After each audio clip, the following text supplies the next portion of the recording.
Blessings, family. How are you doing on this fearfully and wonderfully made Wednesday? I hope you're all doing well. Uh, Day 15, Proverbs 15. Let's get it. Um, Verse 1. A soft and gentle and thoughtful answer turns away wrath, but a harsh and painful and careless words, they stir up anger. As soon as I read this last night, the first thing I thought of was that the fruit of the Spirit is gentleness.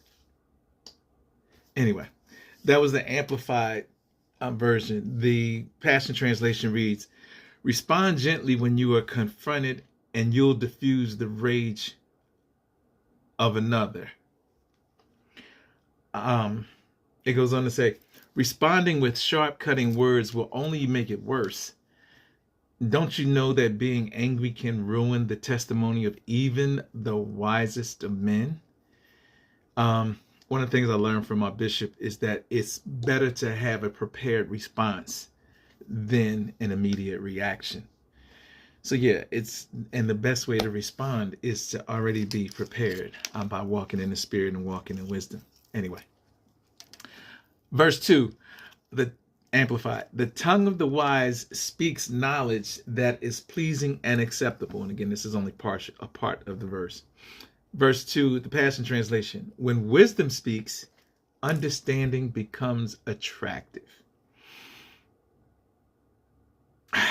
And verse 4. A soothing tongue, speaking words that build up and encourage, is a tree of life.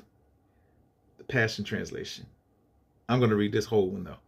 When you speak healing words, you offer others fruit from the tree of life.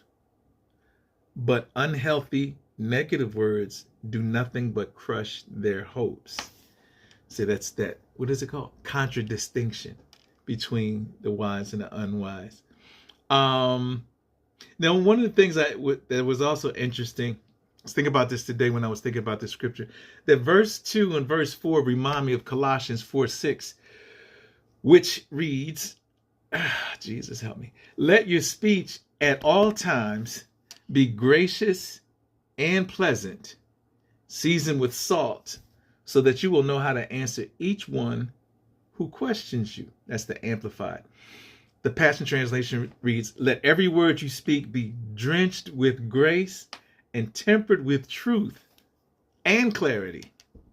For then you will be prepared to give a respectful answer to anyone who asks about your faith.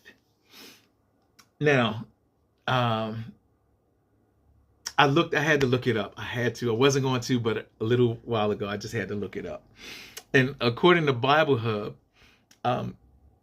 that Greek word for grace, which is charis, the meaning is grace, and it means blessing, favor, or kindness. And it also denotes graciousness, the graciousness of God in bestowing gifts and blessings upon his people, as well as that grace being given to believers. Let me say that again. It also denotes the graciousness of God in bestowing gifts and blessings upon his people, as well as the grace that believers are to extend to others. And culturally and historically, it reads, in the Greco-Roman world, charis, or grace, was commonly understood as a favor or gift given without expectation of return, often to cement social bonds or express goodwill. In the New Testament, this concept is deepened and transformed to express the profound and unconditional love of God towards humanity, which is not based on human merit, but on God's own character and purpose. I also looked up salt, and that Greek word is halas or hala, and is used to refer to salt both in its literal sense as a seasoning and preservative, and metaphorically to describe qualities of purity, preservation, and wisdom. Key word, right? Salt is a vital element in the ancient world, symbolizing covenant, loyalty, and the enduring nature of God's promise. I'm going to try to hurry this up. Culturally and historically, it says in ancient times, salt was a valuable commodity, essential for preserving food and enhancing flavor. It was often used in religious rituals and covenants, symbolizing purification and the enduring nature of agreements. In the Greco-Roman world, salt was also associated with wisdom and wit, as it was believed to add flavor to conversation and life. And now, back to Proverbs. Verse 7 says, when wisdom speaks, revelation knowledge is released. And in the footnote it said, or is scattered like seed. And then verse 23, a man has joy in giving an appropriate answer. And how good and delightful is a word spoken at the right moment. How good it is. The Passion Translation reads, everyone enjoys giving great advice, but how delightful it is to say the right thing at the right time. That's Passion Translation. And what I was thinking was that if we're not careful, we can say the right thing at the wrong time, which I guess would make it the wrong thing. Anyway, getting back to this. Verse 28, and we're almost done. Amplified. The heart of the righteous thinks carefully about how to answer in a wise and appropriate, timely way. The Passion Translation says, lovers of God think before they speak. And this reminds me of my mom, because growing up, my mom used to always say this. I guess that's why it's in me now.